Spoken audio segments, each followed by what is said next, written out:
Before you get too cozy in that blanket fort of yours, do me a favor. Hit the like button so the algorithm gods know you're alive. Tap subscribe if medieval weird facts read like lullabies to you, and slide into the comments with where you're watching from and what time it is. Is it 3 a.m. in Toronto? Noon break in Manila? I love seeing the global insomniac roll call. All right, dim the lamp, cue the rain app, and let's wander back to a century when iron creaked, torches guttered, and night swore promises so foul the air itself flinched. Picture a moonless night outside a timber-walled keep somewhere in northern France, late 13th century. Clouds smother every star. The wind tastes like cold brass. You're standing on churned turf that still bears horseshoe dents from yesterday's mustering. Ahead, an army of armored figures clustered beneath rows of canvas pavilions. Behind, a claustrophobic hamlet whose entire population spins terrifying rumors about what these warriors are whispering right now. You can almost feel the village shutters rattling as people brace for whatever sunrise brings. At first glance, the camp looks tranquil. Yellow lamplight glowing through tent flaps, an occasional laugh from the ale wagon, until a trumpet coughs and a murmur ripples the ranks. Lanterns are snuffed. Chainmail rustles.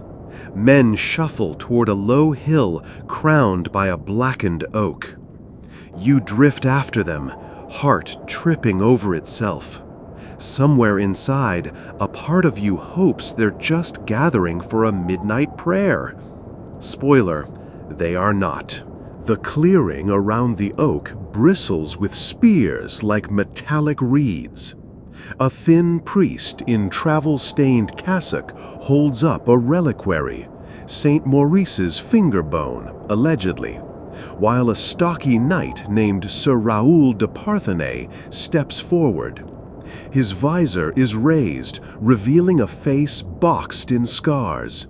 Around his neck dangles a strip of parchment scrawled with red ink. As silence settles, he inhales and begins an oath you will never read in a polite chronicle. "I swear by the bones of the martyr and by the black blood of Judas," he growls, "that I will not sheathe this sword until it drinks the heart of my foe, or else breaks in my own." That sentence alone would get him excommunicated if the bishop were here. Yet the bishop is miles away, snoring under heavy tapestries, and Raoul's comrades crave a promise with teeth. They thump spear shafts in approval. The priest, diplomatic, simply clears his throat and blesses the fervor of a noble spirit. You notice his hand trembling. But we're only warming up. See, medieval Europe loved legal contracts, and oaths were spiritual contracts squared, paperwork for the soul. Break one and you didn't just risk bankruptcy. Theoretically, you risked your eternal credit score. That's why knights made them volcanic. If you're begging God, the Virgin, and 3 traumatized saints to witness your pledge, might as well jack the stakes to apocalyptic. Sir Raoul's squire steps forward next. He is 16, cheeks still storing a lifetime supply of freckles. He offers his dagger hilt to a fellow squire, slices a shallow line across his palm, and lets 3 drops of blood patter onto the reliquary lid. "By this communion of our wounds," he declares, in a voice 2 pitches higher than intended, "I bind myself to guard my lord's banner, even if hell yawns open beneath it." Yikes! You feel a sympathetic sting in your own palm. Why the gore? Because bleeding sealed the deal. Medieval folk medicine claimed shared blood forged literal kinship, frater sanguinis, brothers of the vein. If you'd watched Vikings on a streaming service, you know about blood brother rituals. Western knights weren't big on mingling entire forearms, but a modest nick did the trick. It also impressed the recruits. Not only does Sir Raoul glare at death, even his teenage sidekick is willing to leak for the cause. The priest, now visibly rattled, but still obliged to keep ceremonies moving, produces candles scented with myrrh. One by one, knights light wicks from a brazier, then douse them in a bowl of wine. Each man recites some version of, "As this flame dies in crimson, so may my cowardice drown in my enemy's blood." Subtle. If you ever doubted medievals understood stagecraft, behold this living Gothic opera. Let's unpack the ingredients. Candle flames symbolized the soul. Quenching them in wine, Christ's blood, in church logic, was meant to purify the warrior's baser urges. But the language twisted it. We're not purging wrath, we're baptizing it. These ceremonies blended Orthodox liturgy with locker room smack talk until no one could tell piety from bravado. The medieval church frowned on oath-making outside formal masses, but enforcement was lax on campaign trails. Soldiers argued God heard everywhere. Bishops argued God preferred stone cathedrals. Meanwhile, oaths flowed freer than ale. Speaking of ale, tonight's is laced with rosemary, said to sharpen memory. Handy when you've promised something unrepeatable. A page circulates mugs. Sir Raoul tips his back, foam gilding his mustache, and shouts the refrain all will repeat before dawn. We are wolves at the gate, and tomorrow we dine in its ashes. Cheers erupt, swords clatter. In the distance, dogs howl as if summoned. Now, you may be wondering, where are the women in this testosterone cocktail? Not far. On the edge of camp, the handful of noble ladies traveling with the baggage train, wives, sisters, distant cousins, have built their own shrine of flickering lamps.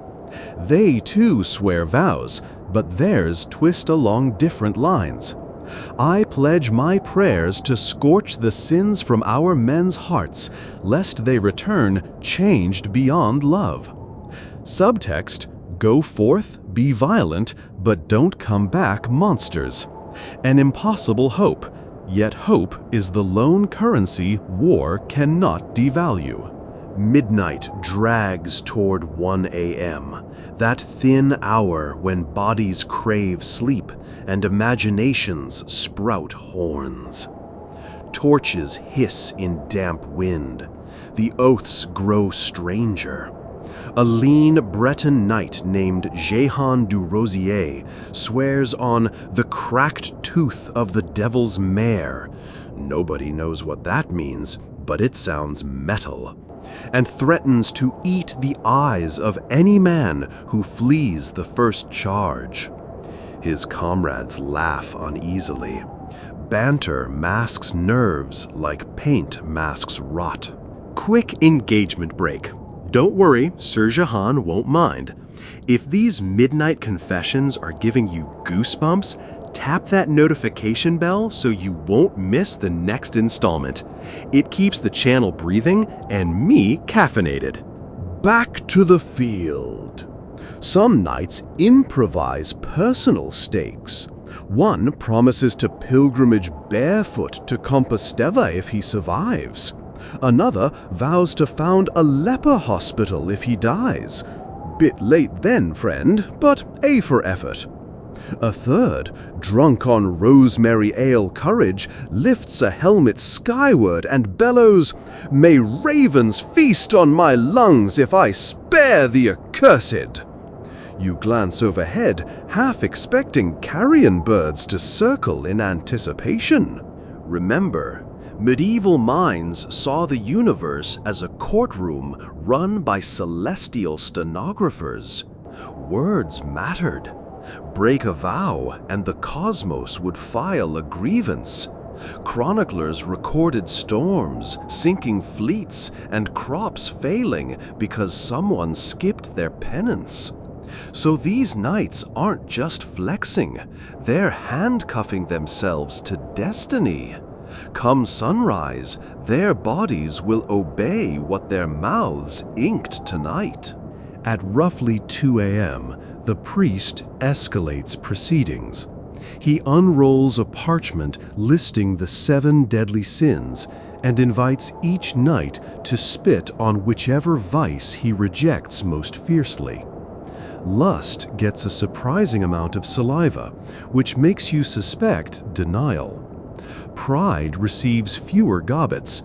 Perhaps no one wants to insult their best friend. Envy and sloth tie for third. The priest dries the sheet by the brazier, then sets it aflame. Ash specks drift, swirling into the knight's hair like snow that's lost its innocence. But the vilest oaths remain. These are whispered in pairs, shielded by cloaks. Rival chirurgeons claim such hush voices were blood bond wagers. 2 knights agreeing that if one fell, the other would avenge him by mutilating a specific enemy commander. The details curdle your stomach. Sliced noses, severed right hands, skulls mounted on saddlebows. In theory, chivalric codes forbade desecration. In practice, vengeance carved its own loopholes. Some vows turned supernatural. One manuscript tells of Sir Gilbert of Tonbridge, who, on the eve of Poitiers, pledged to appear in wolf form, haunting the enemy barracks if killed. The next week, French foot soldiers swore they saw a limping wolf stalking their cook fires. Was it Gilbert, a forest canine, or just campfire gossip metastasizing? Didn't matter. Fear did the damage. We tend to romanticize chivalry. Roses, courtly kisses, harp players composing ballads. Yet underneath the perfume lay mold. A code of honor can coexist with promises to cleave skulls. Medieval knights weren't contradictions. They were coherent products of a world where holiness and brutality shared a bunk bed. If saints battle demons every night in visions, why shouldn't men do likewise in daylight? Around 3 o'clock, fatigue drapes over the assembly. Helmets sag, spears tip. Even Sir Raoul looks glass-eyed. The priest declares final benediction. May the Lord temper your outrage with justice, and may Saint Michael guard your limbs. He probably wants to add, please come back alive, I dislike mass funerals, but bites his tongue. The men disperse, boots crunching frost, muttering oaths under breath like smoldering coals they fear might blow out before dawn. You trail toward the picket line, ears ringing. Somewhere a blacksmith still hammers a blade's edge. Ping, ping, a lullaby of lethal intent. Nearby, a young page curls beneath a wagon, whispering his own private pledge. If God lets me ride in battle one day, I'll never mock a beggar again. Soft vow, but perhaps the purest tonight. You reach your tent, candle guttering, quill scratching. You wonder which promises will be shattered first, the bloody, the boastful, or the quiet. Outside, Sir Raoul's voice drifts through canvas. Wolves at the gate! A chorus answers, "Dine in its ashes." The refrain fades, absorbed by the wind. And that, weary traveler, is how an army tucks itself in, with violence scripted, fear baptized, and dawn looming like a debt collector. Let the echoes crawl into your dreams, but don't fret. Here, fear is only a story, and stories end on paper, not in blood. Sunlight finally crawls over the hill like a late-waking beast, turning every dew-beaded blade of grass into a row of tiny mirrors. Armor flashes, tents glow orange, and somewhere a rooster, smuggled along for stew but still unaware of its destiny, crows as if this battlefield were an ordinary farmyard. You step out of your canvas shelter, breath fogging, knees stiff, and the air stings with the mingled perfume of wet leather, wood smoke, and nerves. Across the camp, knights are stirring from bedrolls or staggering from wine-sticky benches, and each man is measuring the distance between last night's thunderous bravado and the cold iron reality of morning. Sir Raoul de Parthenay, he of the "wolves at the gate" war cry, has already donned half his mail. He grips a dented helm, pauses, and mutters the tail end of his midnight promise like a spell that won't finish casting. You see him glance at the sky, gauging whether heaven remembers what he said in the dark. Squires scurry everywhere, miniature storms of purposeful chaos. One hauls a kettle of barley gruel that looks like mud with ambition. Another hunts for a missing spur beneath a wagon while cursing softly because Sir Jehan du Rosier threatened to make him swallow the other spur as punishment for clumsiness. In every direction, armor plates buckle shut with a clack like chapel doors closing. The camp's heartbeat quickens. Meanwhile, the priest, the same thin cleric clutching a reliquary 5 hours ago, paces between tents sprinkling holy water from a chipped tin asperorium. Droplets gleam on shields and then vanish into the steel. You notice his cassock sleeve hiding fresh ink. At dawn, he must have scribbled a quick amendment absolving himself for blessing so many borderline heretical oaths. There's paperwork for everything, even moral gray zones. A bell clangs near the baggage train. Breakfast. Don't picture bacon and eggs. Imagine gray bread smeared with stale lard, dollops of onion relish, and whatever dried fruit hasn't molded. Knights devour it like condemned men devour their last meal, while pages sip weak beer. It's safer than river water, and attempt to look enthusiastic about the upcoming slaughter. A bard somewhere begins plucking a lyre in a minor key, but Sir Raoul hushes him with a single glare. Music implies leisure, and leisure is treason against adrenaline. Now comes the banner ritual.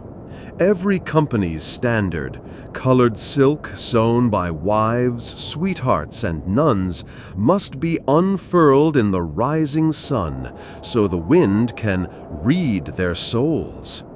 If a banner droops limp, some warriors take it as a bad omen. If it snaps taut, morale jumps like a startled horse. Sir Raoul's wolf-emblazoned flag cracks so hard it sounds like a whip, and you can practically feel his spine lengthen.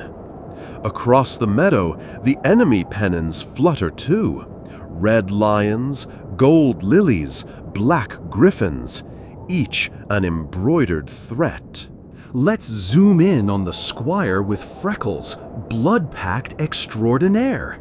His name is Etienne. Last night, he spilled 3 drops onto St. Maurice's finger bone. Today, he must find his lord's destrier, strap on caparison cloth, then locate Sir Raoul's war girdle, the belt that turns any ordinary sword into Excalibur adjacent in the owner's mind. Trouble, the belt is missing. Etienne's pulse roars. He rifles through saddle packs, overturns a grain sack, startles the rooster, and finally spots the belt hanging from a tent peg beside 2 empty wine jugs. Relief tastes like copper. Not far off, 2 seasoned knights face each other, palms on hilts, whispering a dawn oath of their own. It's shorter than last night's theatrics. Stand with me at the ford. If I fall, carry word to my son. If you fall, I'll carry word to your God. The simplicity punches harder than any bloodletting flourish. You realize some men refine their vows in the crucible of insomnia. Anything unnecessary burns away, leaving a compact diamond of intent. A herald strides through lines, calling names for formation. His voice echoes. Sir Raoul, left division with the Flemings. Sir Jahan, center ward under Lord Anselm. Archers to the copse. Like chess pieces, units rearrange. A dozen mounted knights, 40 infantry, 60 bowmen, scattering of crossbow mercs. Each contingent hoists its smaller guidon and marches to slot into a living jigsaw puzzle of iron and ambition. Somewhere behind you, a groom leads the supply mules, their panniers stuffed with replacement arrows and bandage rolls. He hums an off-key hymn about Saint Sebastian, patron of pin-cushioned martyrs. Appropriate. Pause for a second. Quick hydration break for you, my wide-awake night owl viewer. If your mug of chamomile is running low, top it up now. You'll need steady nerves. The next scene smells like sweat-soaked linen and impending heartbreak. Trumpets on the enemy ridge blare. Their army trudges into view, spearheads glinting like a field of winter cattails. Distance compresses them to toy soldiers until you spot the armored destriers, thick as winter oxen, and realize how big the scale truly is. Sir Raoul mounts. Etienne hands up helm, gauntlets, last night's still damp oath banner. Raoul nods once, a gesture carrying the entire vocabulary of trust. At that moment, Etienne's midnight cut starts bleeding anew, just a pinprick, yet he wraps it in a scrap of linen as if binding the whole fate of his adulthood. Now, the final vow, issued camp-wide. A sergeant bellows, "By the king's honor and by the breath of our Lord, no man shall break formation until the 3rd trumpet." This communal oath glues private bravado into public discipline. Break it, and you're not just a coward, you're a perjurer before God and comrades. Hooves stamp, arrows knock, drums beat slow, deliberate. Every heartbeat seems to sync with them. You can practically feel YouTube's algorithm asking if you're still watching. Yes, algorithm, we're very much awake. Sir Jahan, famed for eye-eating threats, rides past tossing his helm in his hand as though it weighs nothing. Up close, you notice he's scribbled a prayer on the visor interior with charcoal. Domine, dirige ferros meos. Lord, guide my irons. There's poetry in expecting God to micromanage sword trajectories. The priest reappears, planting his reliquary atop a spear butt driven into the ground so troops pass by and tap it with gloved fingers. sanctified high five. In a quieter pocket, a mother traveling with the baggage train presses a folded note into her son's palm. Open only if you survive. He tucks it under breastplate, lips quivering but steady. Then, the first trumpet. Lines advance. Mud sucks boots. Brains hum with oaths like bees in a bottle. Arrows whistle overhead, our archers loosing a ranging volley. When shafts land short, Sir Raoul mutters, "Closer by my wolf's teeth." Etienne steals a sideways glance at his lord's profile, committing every whisker to memory in case this is the last morning face he ever sees. Second trumpet. Infantry jog. Shields up. You can hear men reciting personal vows under breath. One swears to build a monastery, another to marry his pregnant betrothed, even if the child proves a girl. Shocking generosity for the times. Oaths operate like psychological talismans, bracing minds against the primal urge to run. Third trumpet. Charge! Earth shudders as armored horses leap forward, banners whipping like serpents. You sprint too, not as a fighter, our role is observer, but adrenaline doesn't care. The clash is minutes away. Until then, the battlefield is pure theory, a board game waiting for dice. Sir Raoul's contingent veers toward a low stone wall guarding an orchard. Enemy spearmen anchor behind it. Here, diplomacy ends, metallurgy begins. Raoul raises his sword and roars last night's refrain. His men echo, but the words are ragged, already fraying in dawn wind. Contact. Wood splinters. Steel sings. The orchard becomes a threshing machine powered by muscle and desperation. You duck as a spear shaft snaps, the head cartwheeling overhead. One knight topples, dragged sideways by panicked horse. His earlier vow to bring glory or die unbroken gets tested instantly. His femur does not share the optimism.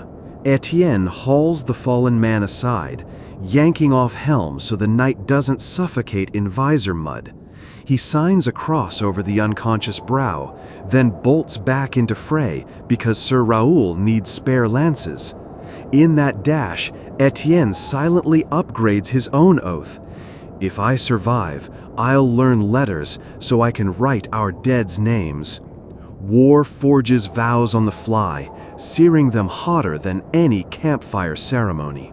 Across the wall, Sir Jehan fulfills part of his nocturnal boast. Not eye-eating, thankfully, but he does hew an enemy standard-bearer's spear in half, then plant his own banner in the turf like a ghastly flower. The psychological wind ripples.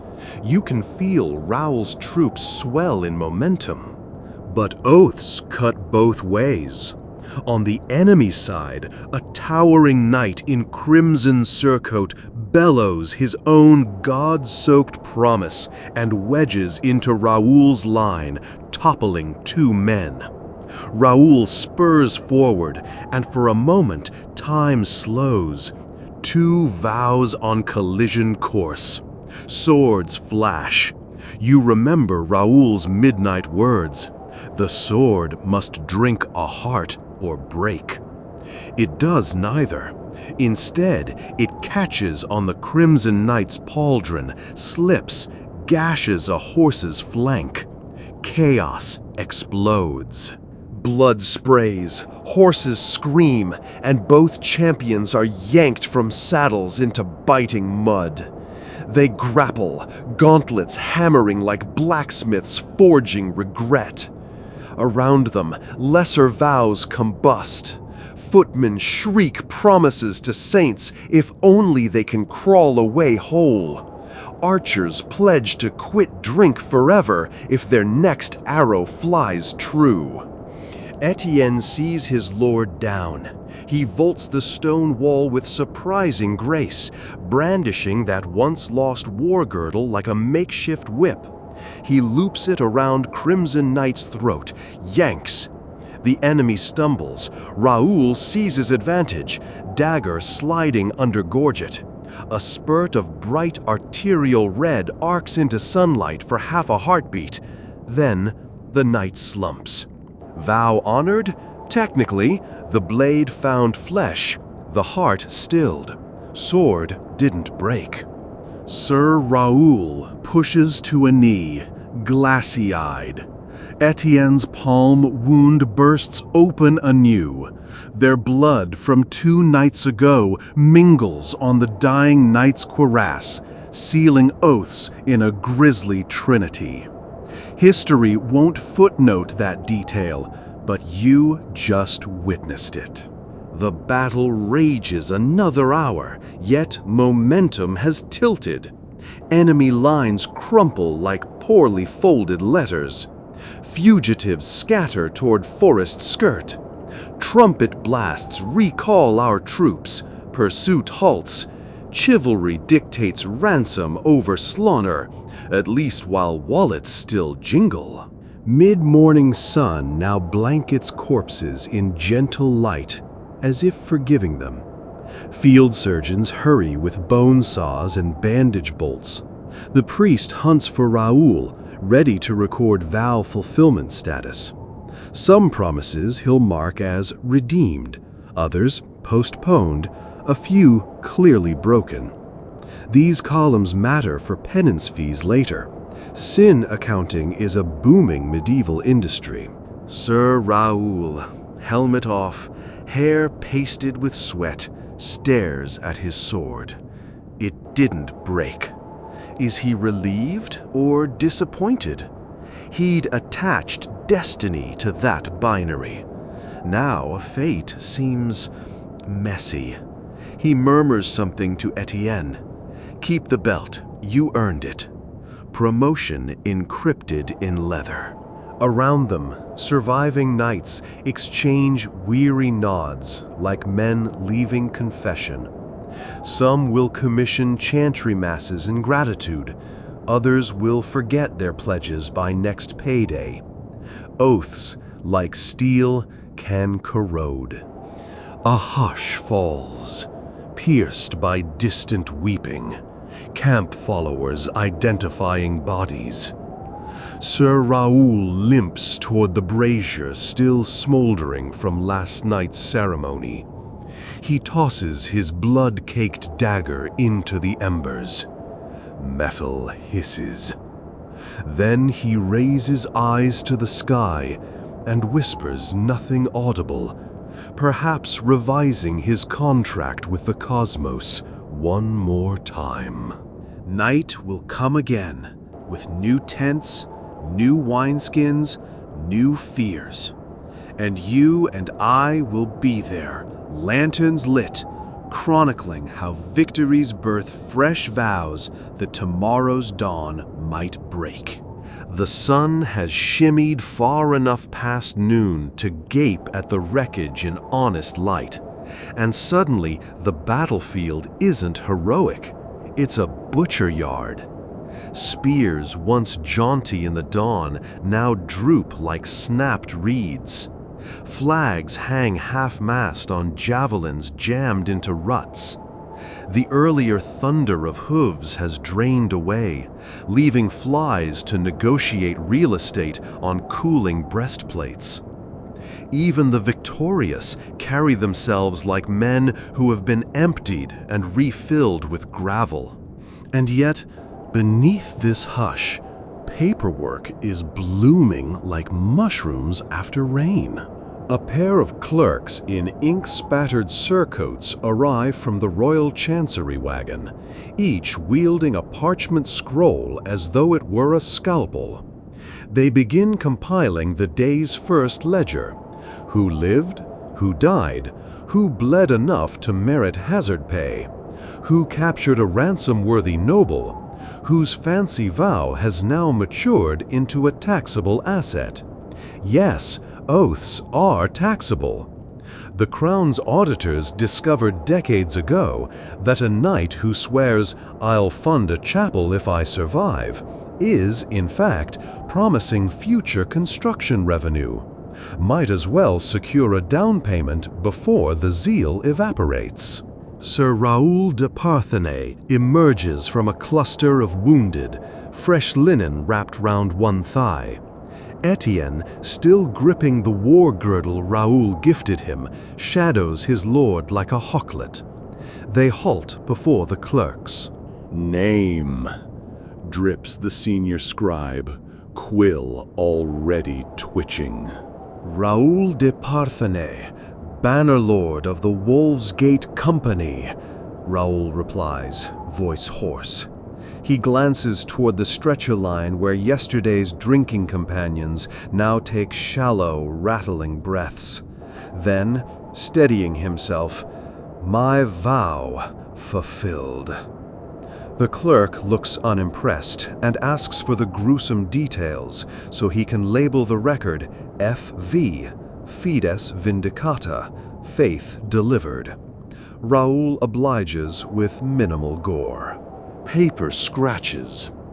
Etienne shifts weight, waiting for his turn. When the clerk asks, "And this?" pointing at the teen, Sir Raoul says, "My new man-at-arms." There is no formal dubbing here. Promotion on campaign is as abrupt as a sword stroke. "Is he literate?"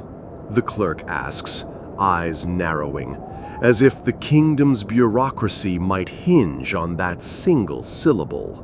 "Soon will be," Raoul answers. Etienne's ears burn. His private vow to learn letters just sprouted wings. The clerk grunts and records the boy's name with an asterisk. Potential. Farther down the ridge, Sir Jehan du Rosier polishes his blood-striped helm. He's lecturing 3 younger knights on the proper geometry of a decapitation swing, apparently a topic requiring diagrams in dust. But his bravado has filed off its cruel edges. A man who has seen too many intestines for one morning tends to speak slower. You catch bits. Talk of hips, time him of breath, and the caution to rip the visor bars first, lest your blade glance. A grim masterclass, but you sense the apprentices feed on it, because knowledge, even savage, is a kind of shield. Near the baggage wagons, the women folk who swore their own vows last night tend to the wounded. One cuts laces from a smashed gauntlet. Another pours watered wine over a gash. Their earlier hope, bring them back unmonstrous, faces its first test. You watch a lady named Isabeau cradle a soldier who sobs about the eyes he gouged out during melee. She strokes his hair, whispering the prayer she promised. May mercy flood the cracks in your heart. Whether the words reach him is unclear, but the act itself registers. A squire across the way lifts eyes from his bloody hands, as if noticing compassion can occupy the same tent as horror. Let's step briefly to the quartermaster's desk, a plank on barrels, ledger weighed down by horseshoe nails. Every captured banner equals ransom coins. Every enemy helmet with a crest still attached counts as trophy credit. Knights drizzle spoils onto the plank. Rings, embroidered gloves, a silver spurs strap, all parceled, tagged, and assessed. The quartermaster keeps a side column for goods owed to saints, pledges made in heat of battle. One knight places a ruby brooch there, muttering, "For Saint Margaret, protector of mothers." He has no wife, perhaps a future anchor to living. Etienne surfaces beside you, cheeks smeared ash-gray, asking if you've seen the camp chaplain. He fidgets with a folded scrap of parchment, Sir Raoul's newly written codicil. Raoul lost a cousin in the fray and wishes to bequeath 2 manors worth of crops to the orphaned daughters. Etienne must deliver the document for countersignature before sunset, an errand within a day already stuffed with errands. You point him toward a striped pavilion where incense leaks through seams. He thanks you, voice cracking, and scurries away, belt around his shoulder like a sacred bandolier. Mid-afternoon. Corpse carts creak toward a leafless copse designated as the field cemetery. Grave diggers, non-combatant laborers earning extra copper, swing shovels in choreographed misery. Beside each fresh pit, a priest recites truncated absolutions. He's rationing syllables because there are too many dead for full liturgy. Requiescat. Next. Requiescat. Next. The efficiency horrifies and comforts simultaneously. At least every soul gets a nod. Toward the western edge, the enemy's surviving captain, now prisoner, negotiates with our marshal. Ransom price is haggled like merchants bartering over spice. While they argue florins, you notice the enemy captain's squire burn incense around his lord's tent. Custom dictates stink of defeat be sweetened for dignity. Even humiliation has protocols. As dusk leans over the treetops, campfires sputter alive. Pots stew onions, nettle leaves, and the thin strips of last autumn's salted pork.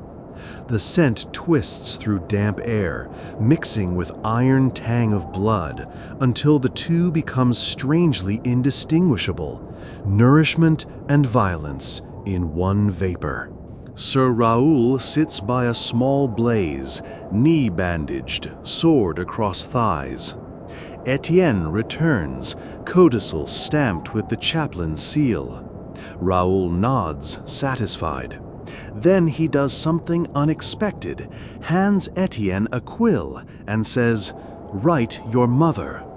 The boy stammers he can't yet. Raoul grunts. Then watch. He scratches a sentence onto a spare parchment. Your son lives and has earned his spurs. He folds it, presses it into the boy's hand. Copy the letters tomorrow. A vow of literacy is no longer private. It breathes shared air. Night eases in. Torches sprout, buzzing with moths. And, because humanity never learns, new oaths simmer. You catch fragments as you wander. If my brother's body is found, I'll carry his bones to Jerusalem. I vow a year's silence should I fail to ransom that captain. I swear off dice until Epiphany. Q. Dice is your religion. But vows, like seeds, fall on both fertile and stony ground. Some sprout, others rot unnoticed. A messenger gallops in from the king's distant camp, bearing orders for dawn maneuvers. He's mud-spackled, eyes ringed with exhaustion, and carries his own vow, etched on wax tablet strapped to saddlebow. Deliver or die. It's the default pledge of couriers. He drinks a single gulp of watered wine, spins, and rides into dark again, hoofbeats fading like a drum roll for tomorrow's encore. You pause by the brazier where Raoul discarded his dagger this morning. The blade remains, half embedded in charred coals, cooling now to dull gray. Anvil bright stars pierce the sky. Somewhere a solitary owl hoots, a gentle note amid groans from surgery tent. The battlefield has transformed into theater again. Stage lights dimmed, cast nursing bruises backstage. One last tableau before sleep claims the weary. Priests, clerks, and quartermasters gather under a lantern to consolidate ledgers. They total captured arms, count bodies, note vows fulfilled. In one column, a clerk tallies broken oaths. He scribbles numbers. 3 men fled before the third trumpet. Their names are listed with fines, penances, excommunication threats. Bureaucracy has teeth. Sir Raoul limps toward his tent, Etienne steadying him. At the entrance, Raoul stops, raises eyes to stars, and whispers, so soft you scarcely catch it, tomorrow, no more wolves, just men. Is that a vow? Perhaps. If so, it's the quietest of the day, and maybe the bravest, promising humility after tasting triumph. The campfire sparks out. Someone strums a lute in the dark, chords hesitant but soothing. You tuck into blankets, notebook cooling on your lap. The oaths of dawn, the ledgers of noon, the reckoning of dusk, all echo through your skull like distant bells. And as eyelids sag, you wonder, what vows will you craft for your own morning? Maybe nothing grand, just a promise to remember, to bear witness, to let stories breathe, so the dead aren't merely numbers in a clerk's margin. Moonlight has barely melted from the tent tops when the summons tears through camp like a rip in canvas. Assembly at the king's command, full harness, no banners. That last clause is strange. Banners are the lungs of an army, the way each company inhales courage at the sight of its own colors. To forbid them is to rob lungs of air. You tug boots over blistered heels and taste dread already forming language at the back of your throat. Sir Raoul de Parthenay has been awake for an hour, though he never truly slept. He moves stiff-legged, bandage blooming a faint pink where yesterday's wound has seeped. Etienne helps him buckle cuirass straps, fingers trembling at each iron tongue. The boy's fatigue shows in the slow blink of his ash-rimmed eyes. Yet there's a flicker of pride. This morning he performs a knight's toilette with the competence of a veteran valet. When the Greaves latch home, Raoul's lips twitch. Something like a smile, or maybe a wince, practiced until it passes for one. Outside, mounted surgeons police the crush of men into silent ranks. The absence of flags makes the army look generic, almost naked. And that is precisely the point. Today, the king wishes to remind every soul that they bend first to his crown, only second to the bright scraps of cloth they carry into battle.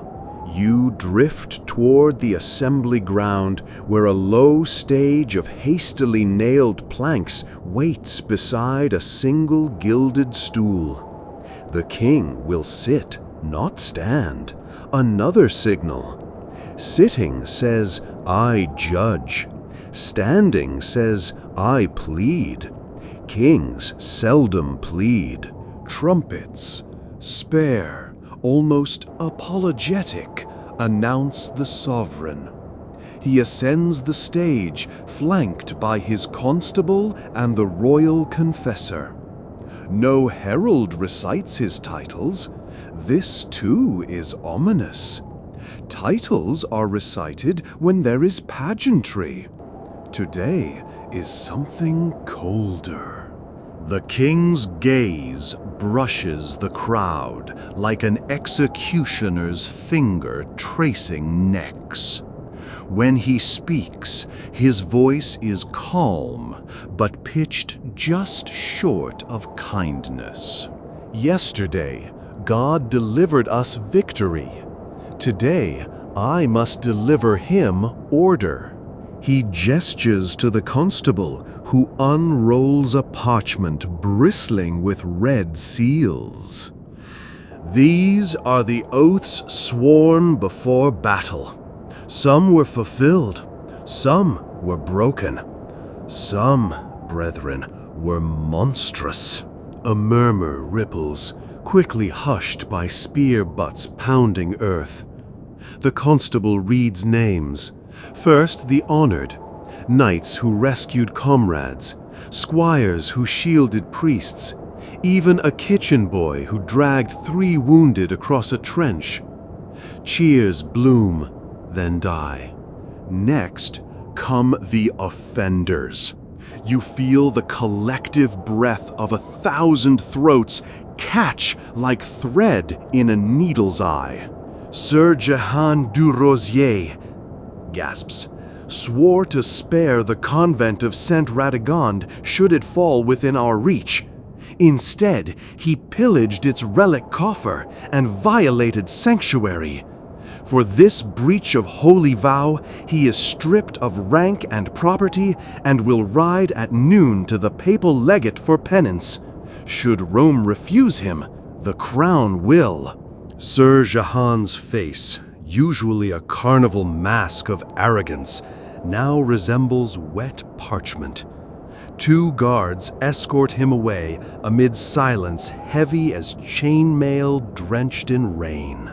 More names follow, some lesser knights, a handful of archers, even a clerk who falsified a casualty tally to conceal his cousin's desertion. Their punishments range from fines to branding to removal of spurs. Each sentence is a hammer blow, shaping raw fear into discipline. Finally, the king announces a decree. Henceforth, no man shall utter an oath on the field save the 12 formulae approved by crown and church. Private vows breed private wars. A collective shiver scuds across the ranks. Oaths have been a soldier's currency for generations. To confine them is to mint new coins, controlled by the treasury of power. When the assembly breaks, Sir Raoul's shoulders sag, relief wrestling with fatigue. His vow stood scrutinized and survived. Etienne, however, vibrates with indignation.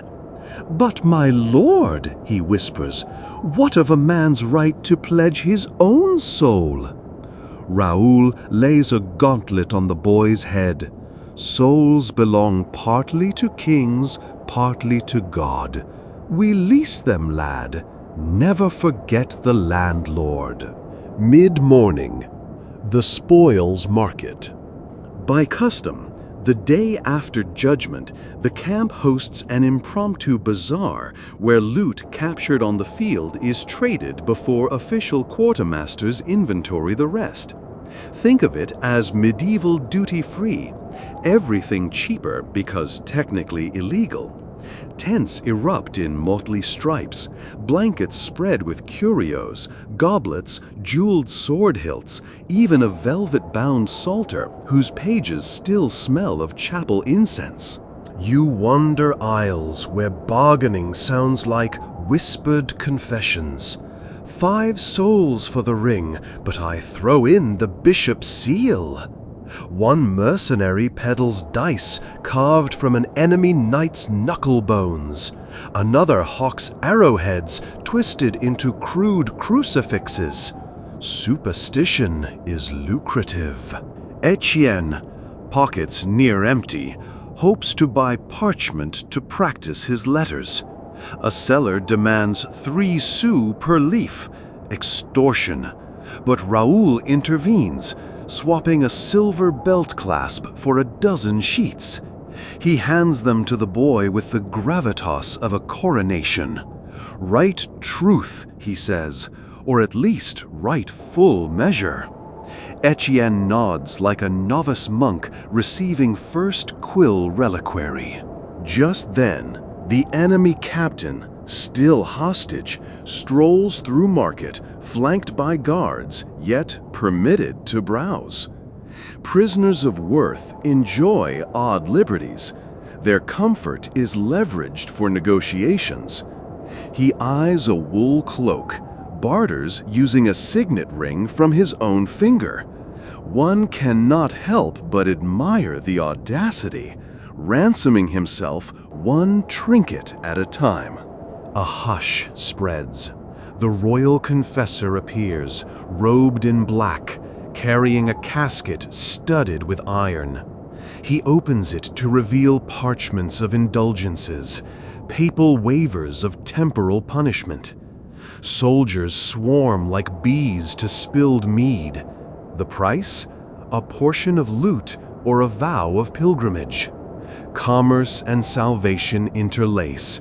Sin feels oddly manageable. Sir Raoul remains back. He tells you quietly, grace bought in daylight is seldom owned in darkness. Yet you recall the flicker in his eyes during the reading of broken vows and sense his words cost him effort. Afternoon, Surgeon's Lodge.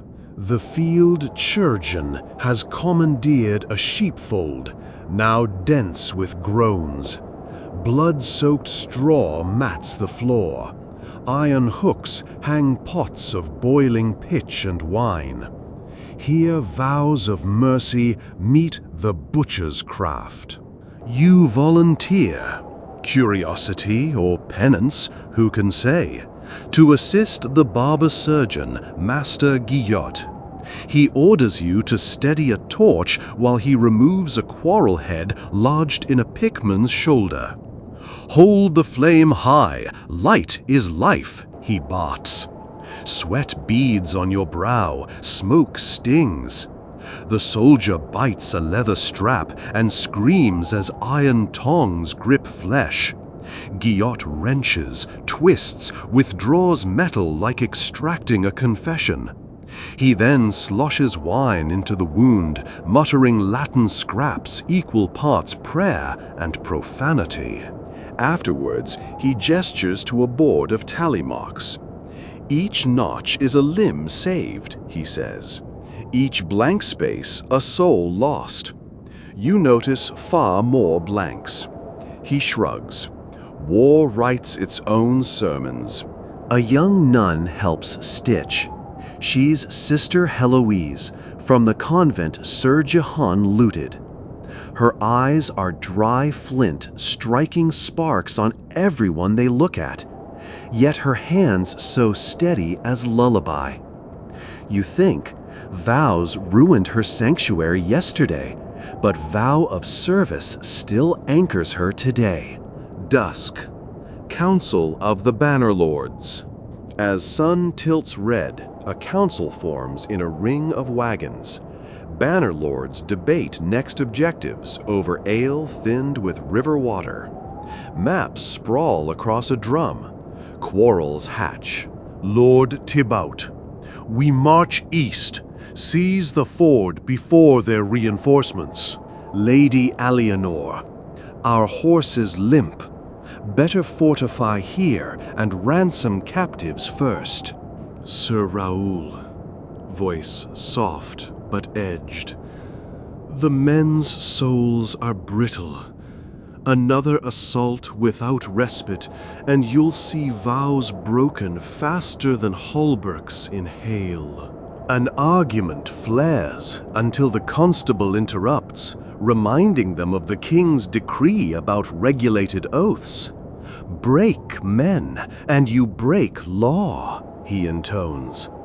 The council ends unresolved. War, like molten glass, waits cooling or shattering, depending on the mold. Later, Sir Raoul confides to you and Etienne that he fears politics may slay more comrades than swords. If they force a march, he says, many will desert. Their new vow will be survival. Etienne asks, "What of ours?" Raoul stares into the fire, then replies, "Our vow is to carry tomorrow's weight, whatever shape it takes." He squeezes the boy's shoulder, "and to carry each other when it grows too heavy." Night, the circle of tongues. When stars reignite, a new ritual begins. In the central clearing, soldiers gather for the Circle of Tongues, an ancient, informal rite where men repeat the day's gossip, omens, and half-remembered prophecies. Each speaker must hold the tongue stone, a pebble smooth as lies. While holding it, he may utter anything without repercussion: confession, brag, curse. Once released, the words belong to the void, not the law. The practice predates the king's ancestors. No decree dares ban it.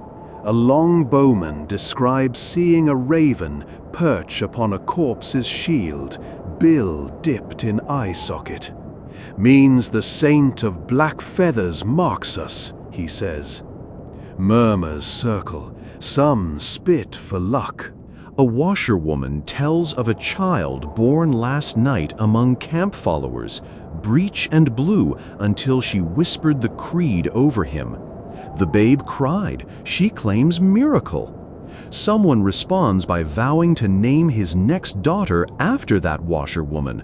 Laughter, applause. The tongue-stone passes. Etienne takes it, voice shaking but clear.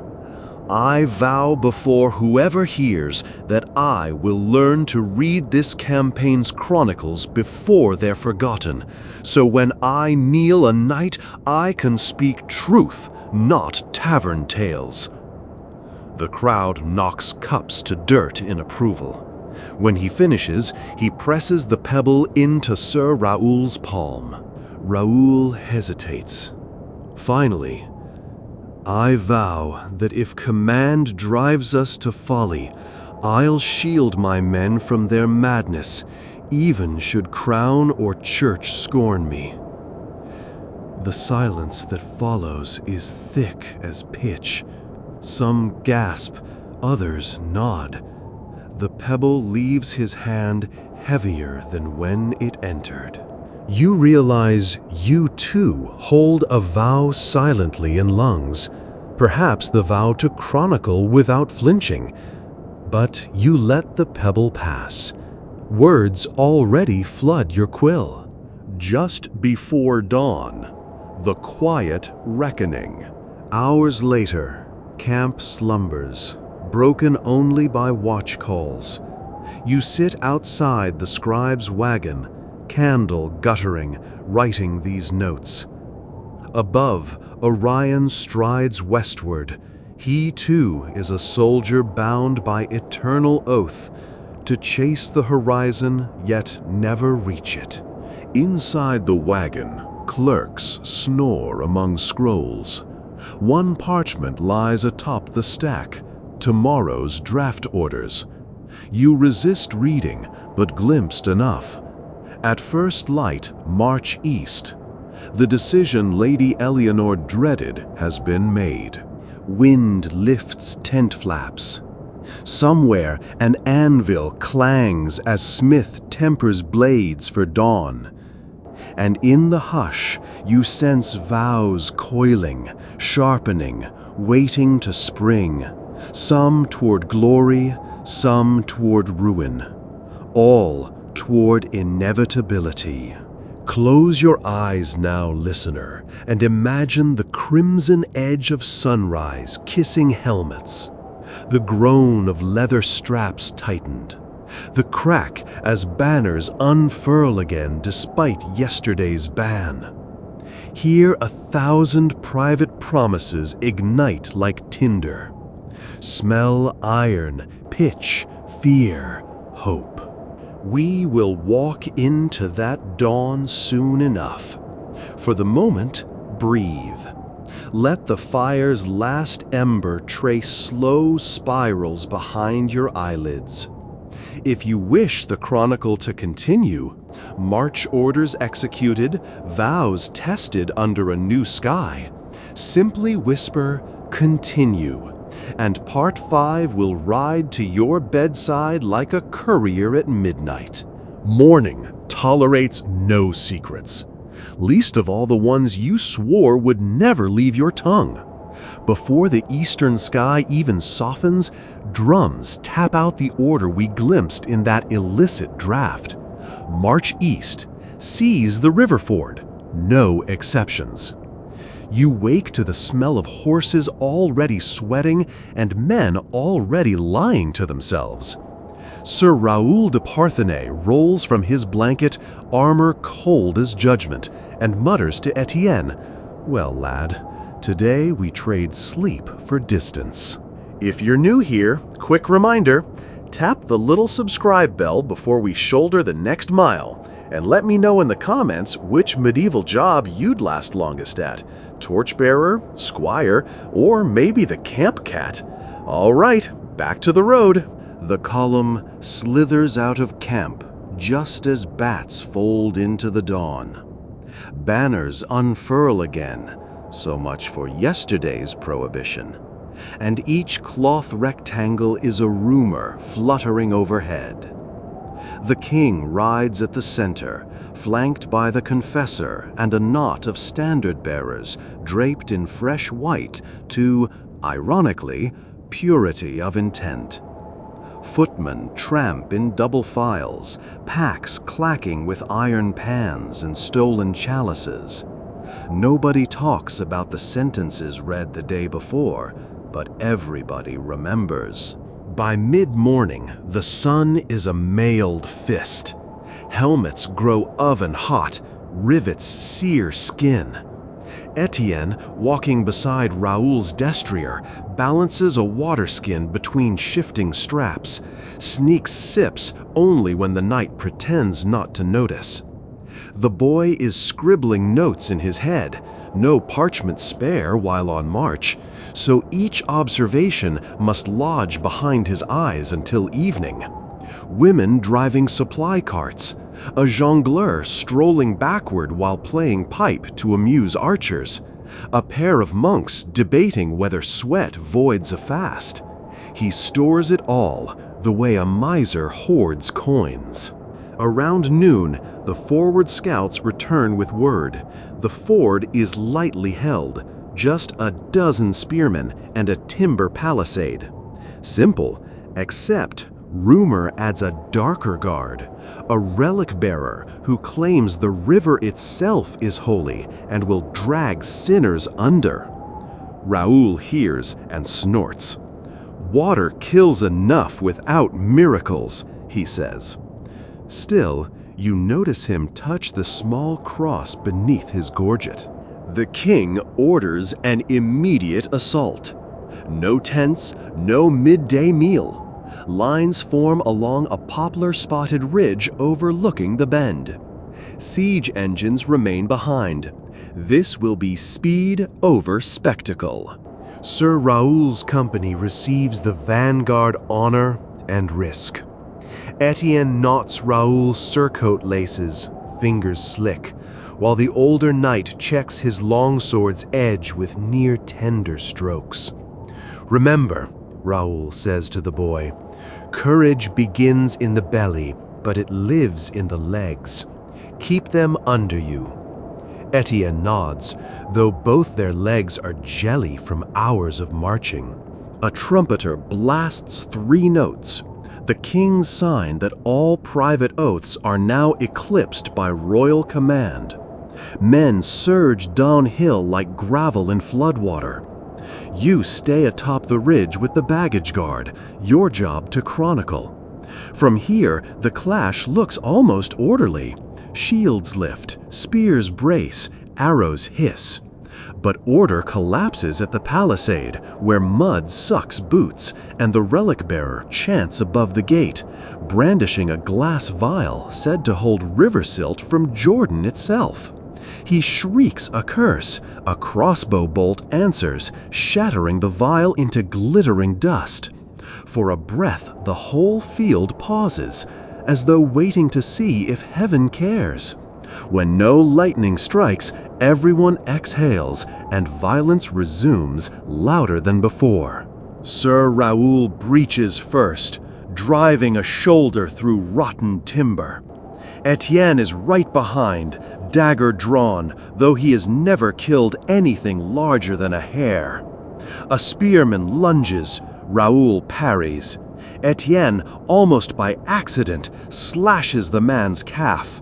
Blood arcs, steam in the sun. The spearman falls, screaming.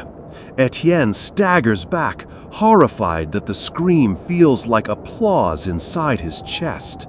Minutes feel like seasons. Then a horn blasts victory. The palisade gutters with torn banners. The ford is ours. Casualties roll in on litters, some dead, many dying, a few just pale with the shock of still being alive. The king proclaims God's favor. The men cheer more from thirst than faith. The river, penitence. Capture earned. The army must cross. But first, the confessor directs a public cleansing. Knights wade knee-deep, while chaplains fling water at them with branches, intoning litany against pride and pillage. Etienne shivers in the shallows, the river tugging at dried blood on his hose. He watches crimson ribbons swirl away like broken vows seeking escape.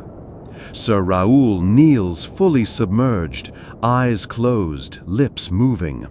When he rises, he looks 10 years older and 10 sins lighter. You note how rituals soothe men faster than wine. Maybe that's why commanders cling to them. They weld cracked spirits with invisible solder. Still, not everyone bathes. The mercenaries scoff, muttering that water is for horses and saints. Across the ford, a hill fort looms. Tomorrow's worry. Tonight, the king decrees rest.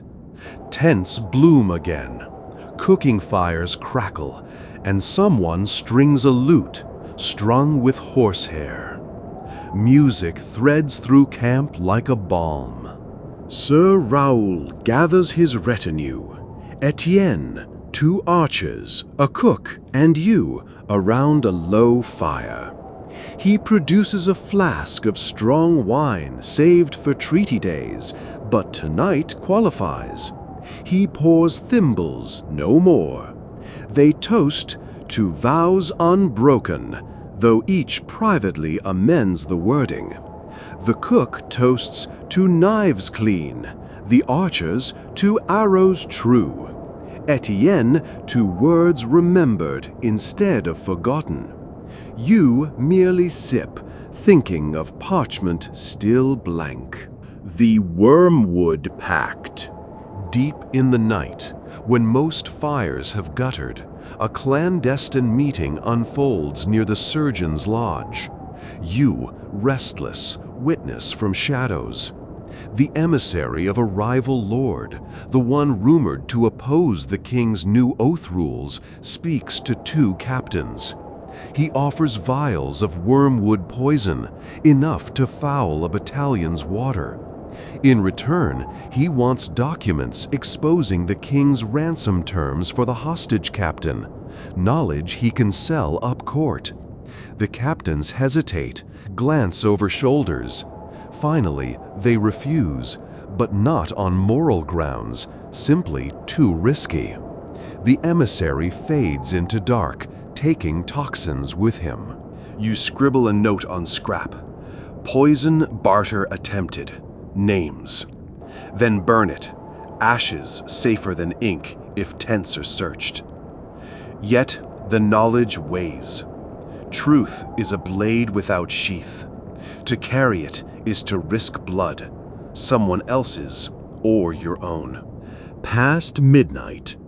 the Salt Stone Vigil. Soldiers tasked with first watch gather around an enormous block of salt found in the captured garrison's storehouse, a trophy against decay. They chip off shards, suck the mineral while swapping newer, harsher vows. One swears to avenge a brother slain at the palisade by taking 2 enemy heads tomorrow. Another vows to marry a widow of whichever village they reach next. Contradictory, but heartfelt. Sir Raoul arrives, orders them to temper boasts. Vows you can't keep are arrows aimed at your own feet, he warns. They grumble but heed. Fear, discipline, respect. The knight wields them like matching daggers. Etienne appears carrying parchment, quill, and the ink he's hoarded. He asks Raoul's leave to record the men's rightful oaths, those within the king's sanctioned dozen. Raoul nods. And so, by flicker of torch, Etienne writes as each man recites. Some struggle to form words without profanity. Others find unexpected poetry. The act itself is calming. Naming what binds you makes the binding less raw. You help hold the parchment edges against wind, and as ink dries, you feel the camp settle. Even silence has texture. Canvas sighing, horses cropping grass, the river murmuring secret ordinances to stones. Just before first light, the unspoken vow. Dawn creeps pale, and with it comes a summons you dreaded. The constable requires witnesses for tomorrow's formal oath-taking under the revised code. Each company must elect one scribe to certify compliance. Sir Raoul chooses Etienne, part honor, part test. The boy's hand shakes, but pride glows. Raoul then turns to you, low voice. Someone must keep a second ledger, the one history will actually believe. He presses a small leather book into your palm. Blank pages, save one line. Write full measure. His earlier counsel, now a mandate. And so another vow grows, invisible yet undeniable. You will chronicle truth where official parchment edits. Whether that truth will save or damn is secondary. Its telling is the duty accepted the moment quill met skin. Gray light now lifts the veils from tents. Trumpets will follow. Men will rise, cinch belts, test sword edges on thumbnails. The hill fort waits, its own defenders perhaps collecting relic water or sharpening wormwood schemes. The cycle of vows and violations readies to spin once more. But that is the next chapter, and you deserve a breath. If you've marched with us this far, do the channel a favor. Drop a like so the algorithm gods grant us leave to keep wandering dusty roads. And let me know below what vow you'd write on Etienne's parchment. Mist clings to everything. Pikes, lashes, even the regrets you tried rinsing away in the river. So when the first trumpet yawns through camp, it sounds distant, like a memory coughing itself awake. You roll from your blanket into dew-soaked grass, heart hammering the same question that beat through yesterday's palisade. Does an oath carry more weight than the man who swears it? Or does the man crumble first? Before we lace into the day, do me one kindness. Tap that subscribe bell like you're ringing the matin chimes, and let the comments know if you'd rather wield quill or crossbow when dawn smells like iron. All right, Eyes forward, the hill fort waits. Sir Raoul's voice cuts over the clatter. "Form on the ridge, parchments in hand!"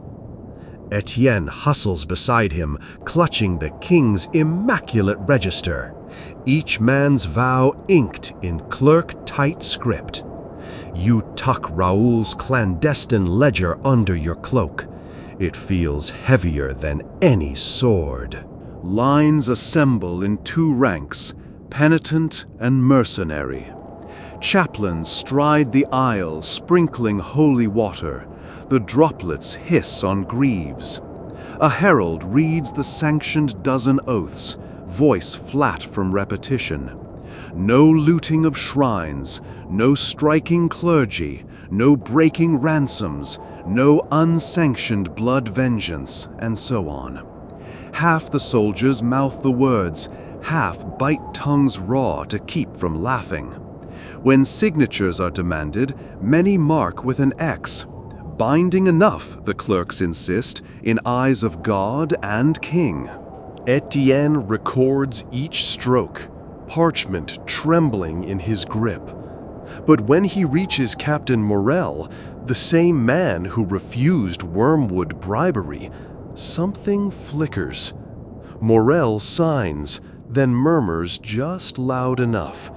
Ink is cheaper than obedience. Etienne hesitates, quill poised, as if he might annotate the sarcasm. Instead, he swallows it. Your hidden ledger, though, records, Morel doubts merit of oath. Truth stored where sunlight won't bleach it. Approach to the hill fort. The fortress dominates a scrub-clad knoll, walls of river stone mortared with lime and stubbornness. A lone watchtower rises at the eastern edge like a broken tooth. Scouts report two narrow gates, no moat, but ditches freshly dug. Supplies inside should last a week. The king wants it in a day. Orders ripple, artillery forward. Engineers shove a brace of mangonels up the slope, wheels groaning under weight of green wood still leaking sap. Archers array behind wicker pavizes painted with saints who look slightly seasick. Foot soldiers stack fascines for ditch filling. Knights remain mounted, ready to exploit any breach. Sir Raoul rides past you, visor raised. Keep eyes on the tower, chronicler. Walls speak if you listen. He spurs on before you can ask what language stone uses. You glance skyward. Carrion crows already circle, black commas punctuating the day's grim sentence. Stones, fire, and the unraveling of promises. First volley, bundled stones arc, trailing dust. They smash against crenellations, showering defenders with shards. In response, defenders hurl javelins, kettles of heated sand, and at one point, a rumor turned real, a hive of bees, buzzing fury splattering against shields. Men scream, swat, stumble into ditches. Oaths of chastity break faster than shields. Etienne, stationed with Raoul's squires just below the catapult line, tries to note everything. Weight of projectiles, angle of fire, flights of arrows. But battle is a rainstorm of details. He scribbles until quill snaps. Hands slick with ink, he snatches another. Mercenaries assigned to fill the ditch dash forward under a hail of quarrels. One vows mid-stride, "Saint Michael guard me!" An instant later, a bolt buries in his throat. The vow thus dies untested, the man disproved. You jot, some promises expire before God hears. Sir Raoul leads a wedge to the south gate. They lug a ram. Oak trunk shod in iron, snout carved into a boar. 2 volleys of Greek fire greet them, clay pots bursting, liquid flames skittering across shields. The boar's snout blackens, so do forearms of the front rank. Raoul bellows retreat, swatting burning oil from his vambrace with bare hand. Pain carves new lines in his face. Still, he rallies the men back into position. Above the gate, a defender lifts something glittering, a dagger perhaps. Then he chants in a high voice, "May your oaths bind you to despair." An arrow steals the rest of the curse, sinking into his chest. He topples. The dagger flashes once, then is gone. Etienne watches, horror and fascination wrestling for dominion. Hours crawl. Sun climbs to zenith, hammers metal into molten plates. You smell scorched hair, charred pine, and undertones of fear like sour wine tipping in your stomach. Water skins empty faster than lines advance. At one point, the king himself rides the firing line, face ruddy, proclaiming victory imminent. He brandishes the reliquary cross kept under triple lock. Men cheer, not for relic or king, but because cheering reminds lungs they can still choose breath. The breach and the betrayal. Late afternoon. A mangonel stone punches through a weak mortar seam near the watchtower. A section collapses in a roar of tumbling rock. Trumpets sound, "Charge!" Raoul's company surges, Etienne at the rear clutching a half-down scroll instead of blade. They scramble over rubble, into shadowed corridor smelling of moss and stale tallow. Inside, defenders fight desperate, but shock quenches discipline. Sir Raoul's longsword becomes metronome of inevitability. Then, amid clamor, Captain Morel's unit, supposed to flank left, veers right, sealing a side gate behind them. Shouts echo, "Betrayal!" Morel's men drag barrels of pitch from a storeroom, slosh them along the corridor, spark a torch. Flames bloom, cutting Raoul's forces off from escape. Morel, so quick to sign the morning's oath, has sold loyalty for plunder or survival. Raoul roars orders, "Find another exit!" Etienne coughs in acrid smoke.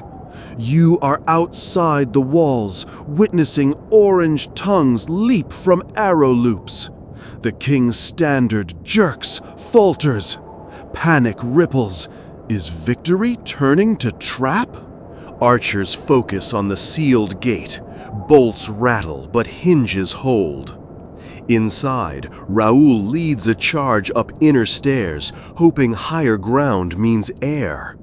Etienne stumbles after, quill lost, scroll charred at edges.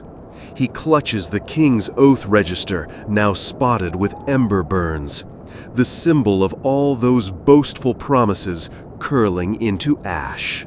On the tower's roof, choices carved in smoke. Raoul's company bursts onto the rooftop. Wind lashes flame-born sparks. Below, courtyard chaos. Defenders scatter, some surrendering to mercenaries who now pillage unopposed. Morel nowhere. Etienne spots him across a parapet, shoving chests onto a rope hoist toward the ditch where his turncoat band waits with pack animals. Their escape is moments away. Raoul grits teeth, strides along wall-walk. His men follow, but dwindled to a dozen. He yells across, "You swore!" Morel laughs, lifts a wineskin in toast, then slashes the hoist rope, sending last crate crashing on captors below. He and his traitors scramble down a sally ladder into evening gloom. Etienne steps to edge, arm raised as if the parchment might summon lightning justice. A stray arrow thunks into the stone by his boot. He flinches, retreats. Raoul turns to you. Somehow you've climbed through the breach, ledger still intact. Right, chronicler, he rasps, voice ash rough. Name, betrayal, plain.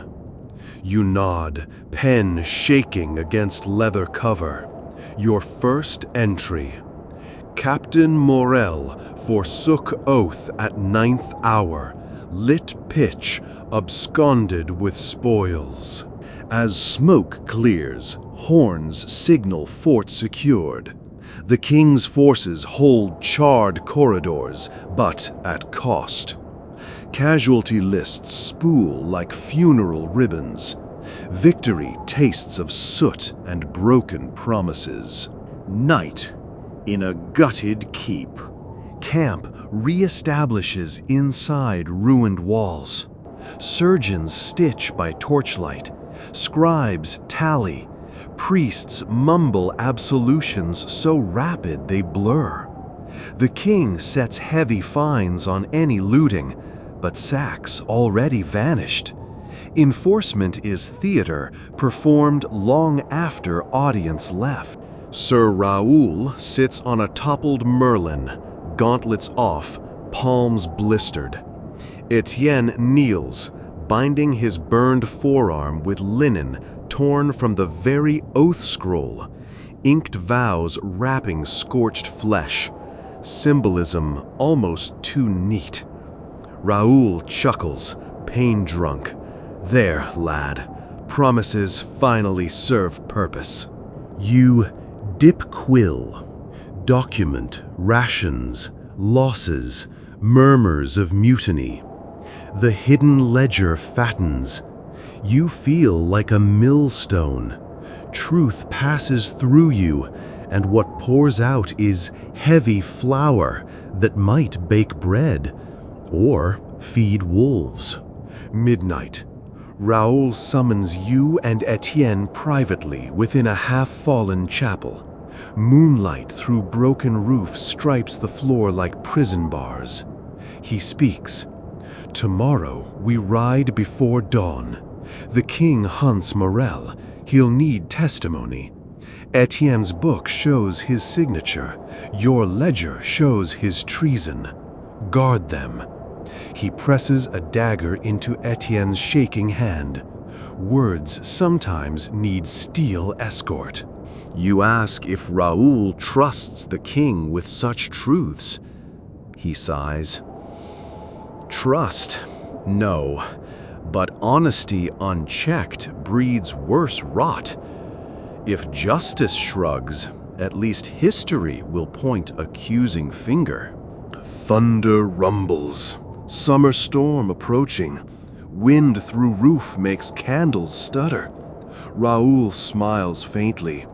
Rain will bless us, wash smoke, cool ash.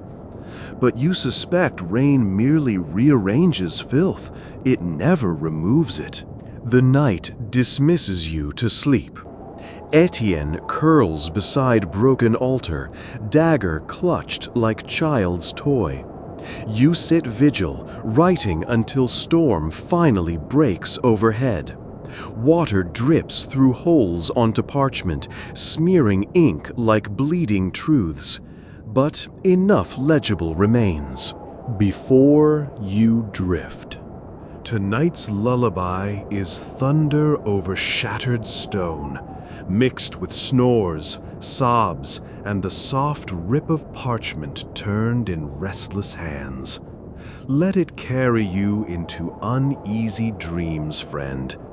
If the tales kept you awake this far, give it a like so the algorithm lantern stays lit and share the wildest oath you'd swear under a sky like this. When your pulse settles enough to brave tomorrow's pursuit, Morel's flight, the king's justice, and what becomes of promises once they're stained by rain, whisper "continue" in the comments, and we'll light the final torch together for Part 7. Mist hasn't yet burned off the charred courtyard when horns jolt the garrison awake. Rain fell most of the night, sifting soot into muddy rivulets. But dawn arrives hot and restless, the kind of heat that bakes damp armor into a second skin and turns every breath into steam. You wipe grit from your ledger. The pages have puckered, but the ink, along with betrayal, remains perfectly legible.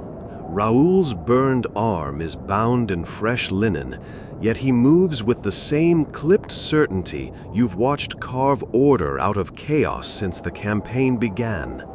Ash freckles his cheeks like constellations.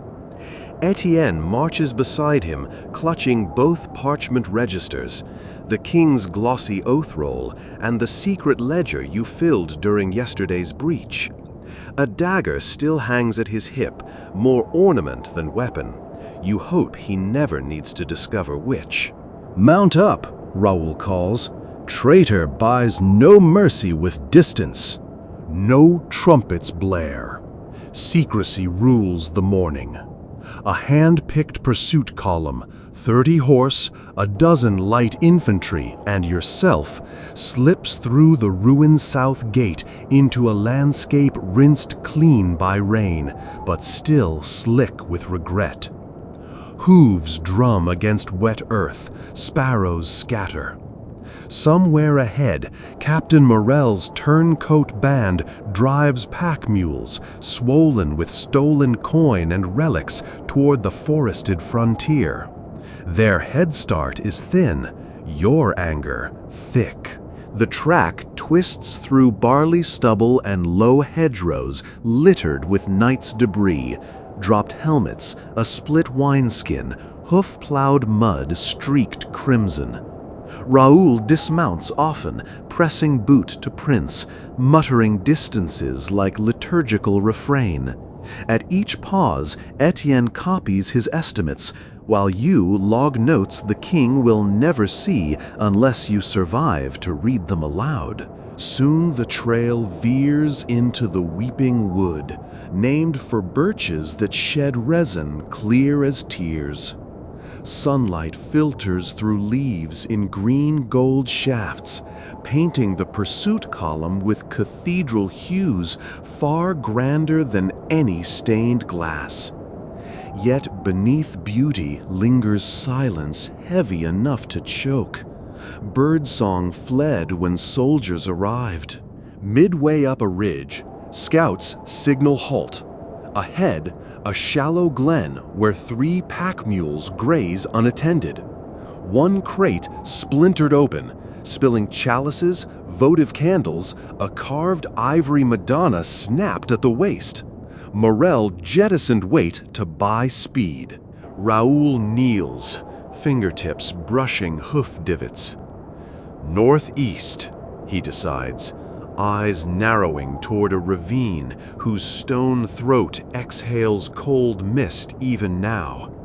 He orders half the footmen to circle wide, the rest to shadow cavalry down the gorge. You and Etienne ride center, manuscripts strapped in oilcloth. If arrows find you, words die with you. Into the mailed fist of the forest.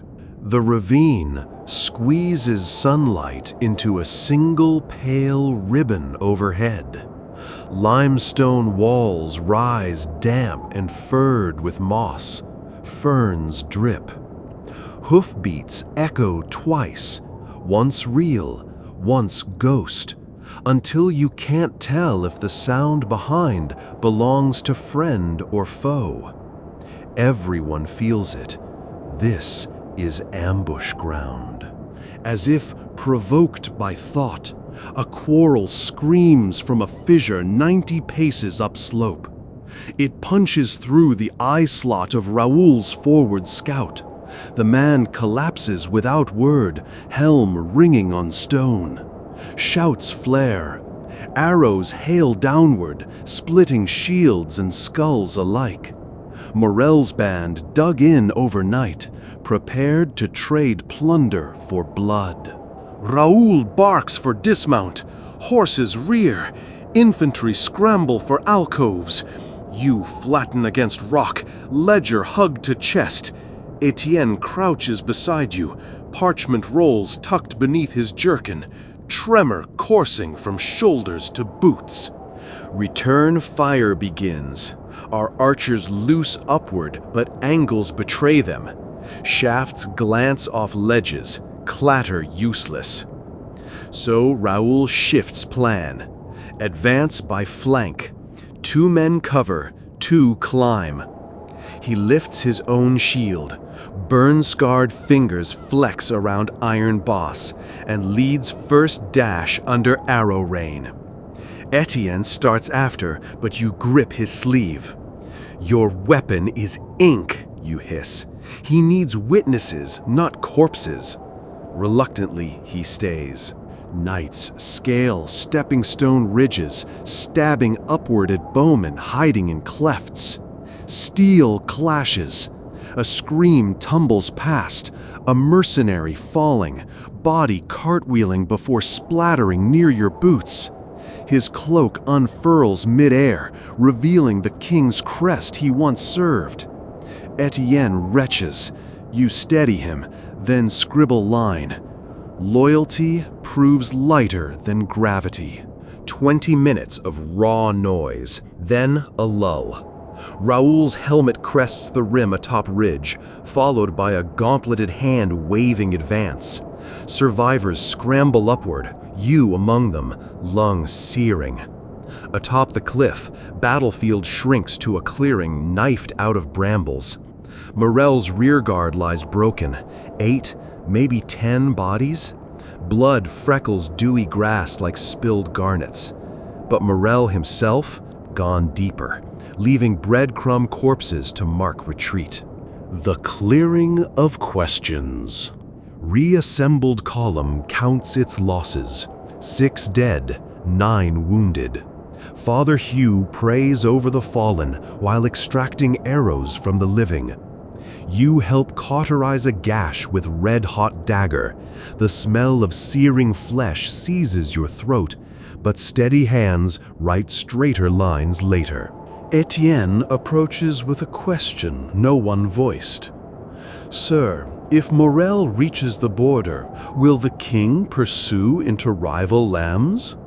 Raoul's jaw knots. Politics fret over fences. Honor hunts on. Then softer. But I wonder how many hunters survive. He eyes your ledger. When scribes weigh deeds, will they fault captain or crowns behind him? You answer only by dipping quill. Night threatens again. Raoul orders torches quenched. Flames betray distance. March continues under gloom until stars frost the sky and owls mock. By moonrise, you reach an abandoned charcoal burners' camp, ringed by kilns like huddled crones. Raoul decrees halt. 2 perimeter watches posted, others slip into exhausted slumber. You can't sleep. Ledger demands more ink. You document conversations. Raoul counseling footmen. Father Hugh wringing wine-dark cloth. Etienne rehearsing testimony in whispers. Somewhere in camp, a lone soldier hums lullaby his mother favored. Sound drifts, thin yet stubborn, across pine scent and coal dust. For first time since Fortress fell, you think of home. Dawn of reckoning. At first blush of east light, scouts return. Morel's force only a league ahead, slowed by weighty mules and wounded greed. They bivouacked by a derelict wayside chapel, stone shell roofed with rotted oak. Raoul smiles grim. Fate fences him with holy walls, will close the gate. He divides. Column, archers to ridgeline overlooking chapel. Infantry to circle woodline. Cavalry hold in ravine for final charge. You and Etienne assigned to rear with priest. Safe enough until battle ends, dangerous if it doesn't. As sun crowns tree line, signal arrow arcs skyward. Ambush erupts. Arrows shear into camp before shadows finish receding. Mules bray, topple. Morel's men scramble for arms, some still pulling boots. Raoul leads infantry through briars, shouting amends for every oath betrayed. Clang of steel on steel rolls like thunder. Morel emerges near chapel door, mail glinting. He rallies half-dozen diehards, forms spear hedge. Raoul charges, shield up. Spears jab. He bats two aside, cleaves third. Combat narrows to duel. Knight of blistered honor versus sellsword of melted promises. They trade blows. Sparks leap. Raoul's burn-bandaged arm hampers swings. Morel exploits, slicing linen, reopening blistered flesh. Raoul grunts but presses. At last, he feints high, then hooks pommel into Morel's knee. Captain staggers, Raoul's blade flashes, shearing spear haft, tip spinning into grass. Disarmed, Morel dives toward chapel door, seeking sanctuary older than monarchy. Etienne, witnessing, breathes. Can sanctity cover treason? You jot, question, but answer is swift. As Morel crosses threshold, arrow from ridge thuds between his shoulders. Momentum carries him inside. He collapses at altar base. Archers cease. Silence pools heavy. Raoul steps over rubble into chapel, you and Etienne following. Inside the crumbling chapel. Stained glass shards litter floor. Saints reduced to jeweled tears glinting in dusty sunbeams. The altar still bears soot rings where votive candles once burned. Morel lies face down, blood saturating vestmail, hand outstretched as though bargaining with unseen judge. Raoul disarms surviving mercenaries. Some beg quarter, others sneer defiance. He grants mercy to those surrendering, binds hands of scoffers. Father Hugh pronounces last rites upon all, friend and foe alike. Death equalizes. You kneel beside Morel, turn him gently. He's conscious, breaths ragged as torn parchment. Eyes flick to Etienne, clutching oath register. A ghost of grin. Words, cheap, he rasps. Raoul looms. You sold your soul for coin. Morel coughs, blood freckles his lip. Sold? Nay, leased. King will do the same when convenience bids. Then he shudders, exhales final. Etienne's expression warps. Anger, pity, fear. Raoul kneels, retrieving a reliquary stolen from crate, small silver box etched with Michael's sword. He hands it to Etienne. Proof enough? You unroll secret ledger beside corpse. Inscribe final line. Traitor died seeking sanctuary, found truth instead. Ink pools like tiny eulogy. When oaths meet crowns, return march is slower. Wounded, prisoners, rescued plunder weigh the column. Approach to royal camp finds banners dancing in high breeze, bright against melancholy clouds. Horn call summons audience. Soldiers herd prisoners toward timber-walled enclosure. Inside, king sits on folding throne draped in crimson. His brows arch at Raoul's bandaged arm, then at spoils piled before him. He listens to concise report: betrayal, pursuit, justice. Etienne presents official register proving Morel's earlier pledge. You produce hidden ledger detailing treason. Courtiers murmur, some eyes widen, calculating what else you recorded. King's judgment is swift. Surviving traitors condemned to labor digging graves for plague pits in far county. Raoul's valor praised. Though injuries bar him from next assault, he earns golden talk. Your exemplary chronicle commended, copies ordered for royal archive. Etienne promoted to royal scriptor, though quill still shakes. Later, alone in scribe tent, King requests private review of ledger. You hesitate. He notes, truth shapes future if wielded wisely. But his smile holds edge sharper than any sword. You hand him a summarized copy. The original you slide beneath bedroll. Some truths too heavy for crowns. Torchbearers of memory. That night, feast of tempered celebration unfolds. Wine flows, though victory tastes watered. Raoul sits apart, flexing newly stitched arm. Etienne joins him, offers untouched goblet. Night declines. Today proved wine dulls clarity. They speak softly of duty, of how oaths anchor men to purpose, even when anchors drag them under. You wander camp, observing how stories already twist. Some say Morel cursed devil's name. Others claim he begged forgiveness. You ink both versions. Posterity may choose.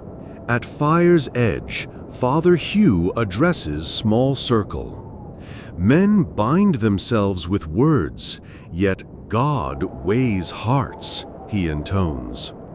A soldier retorts, if hearts weighed heavier, why carry swords? Laughter, uneasy. Breaking of dawn, binding of tales. Weeks pass. Bodies buried, fort rebuilt, campaign creeps onward. Raoul's arm heals crooked. He accepts, saying knights need only one limb for honor. Etienne savors new duties, copying royal decrees, sometimes sneaking margin notes about hypocrisies he once feared to write. Your ledger grows heavier, the spine creaking under collective frailty of men sworn noble. On a crisp morning, Raoul calls you and Etienne beneath oak whose roots clutch old battlefield bones. He unclasps Torque, places it in Etienne's hands. Ill-earned, he says. Let it remind you quills cut deeper than blades. Then to you, guard stories well. Someday kingdoms will beg for them and dread them. He mounts horse, joining departing column bound for next siege. You and Etienne watch dust plumes swallow them. Wind rustles oak leaves like distant applause or warning. Letting the campfire fade. So, traveler, on the other side of this screen, Tilt back your head. Feel phantom rain that once hissed on burning shields, and ask yourself, if forced to swear before battle, would your oath stand taller than fear? Or would it bend like spear shafts in first arrow storm? If our long wander through muck and pledges kept your lantern glowing till now, strike that like button the way Raoul struck treachery, clean and certain, and subscribe so future battles find you before sleep. Tell the comments, what promise have you broken, and what price did it demand? Close your eyes. Hear the distant horn calling another dawn. But tonight, let ink dry, let armor rest, and let whatever vows you carry curl softly around your dreams instead of your throat. Sleep well, Oathkeeper. I'll meet you in the margins of the next forgotten chronicle.